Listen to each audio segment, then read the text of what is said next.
हरियाणा महिला आयोग की चेयरपर्सन रेणु भाटिया कैथल के रूटीन दौरे पर पहुंची। इस दौरान उन्हें बैठक की और उसमें 25 मामलों को सुना गया। रेणु भाटिया ने इस दौरान कहा कि अब वो अपराध के खिलाफ आवाज उठा रही हैं, इसीलिए उनके पास केसेस आ रहे हैं।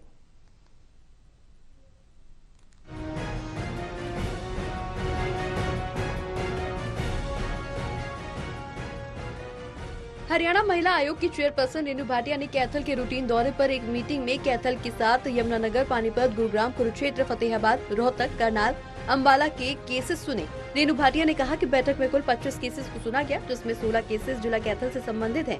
पिछले 3 साल में महिला आयोग के पास लगभग 7000 केस आए हैं। बिना जागरूकता के महिलाओं को नहीं पता था कि उनके साथ हुए अपराध से कैसे न्याय मिलेगा, इसलिए वो चुपचाप बैठी थी। अब महिला जागरूक हो चुकी हैं। पुलिस और आयोग के द्वारा किए गए काम पर भरोसा कर अब वो अपराध के खिलाफ आवाज उठा रही हैं, इसलिए उनके पास अब केसेस भी सामने आने लगे। क्राइम तो रूटीन का जो बढ़ता है वो है ही, परंतु अवेयरनेस और ज्यादा है। अगर आपको मैं पिछले 3 साल का डाटा दूं तो हमने लगभग 7000 के करीब केसेस हमारे पास आए हैं और उन 7000 केसेस में 8-8 साल पुराने, 7-7 साल पुराने ऐसे केसेस भी हैं।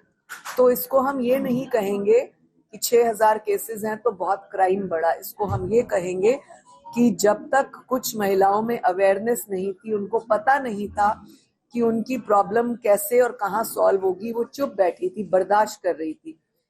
शायद उनको ऐसा महसूस हुआ होगा कि आयोग और पुलिस मिलकर इन केसेस को सॉल्व कर रही है इमीडिएटली, तो वो पुराने केसेस भी हमारे पास आए, जिसकी वजह से इनकी संख्या में वृद्धि हुई। वहीं बीजेपी प्रदेश अध्यक्ष मोहनलाल बडौली पर लगे दुष्कर्म के आरोपों पर महिला आयोग की अध्यक्ष रेणु भाटिया ने कहा कि ये मेरा विषय नहीं है। जो आरोप लगे हैं वो साबित होने चाहिए। जो भी बात सामने आएगी, सरकार जीरो टॉलरेंस की है, उसके मुताबिक काम किए जाएंगे। आयोग के पास जब पीड़िता की सहेली आएगी तब आयोग फैसला लेगा।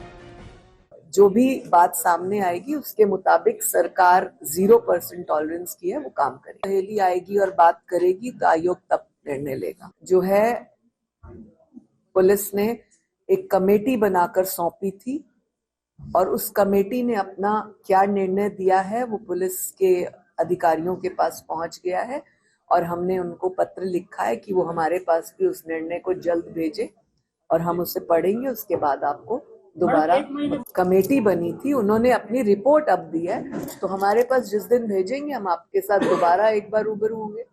अवॉइड करके उनको क्या फायदा है, अवॉइड नहीं करेंगे। हमें जब वो जांच भेजेंगे हम उसे पढ़ेंगे, जो निर्णय लेना होगा वो लेंगे। बहरहाल एसपी सुमित कुमार ने मामले पर भी महिला आयोग चेयरपर्सन रेणु भाटिया ने बयान दिया है। कहा है कि पुलिस द्वारा बनाई गई कमेटी ने जांच पूरी कर ली है, जल्द ही जांच रिपोर्ट हमारे पास आएगी। टोटल टीवी के लिए नवीन मल्होत्रा की रिपोर्ट।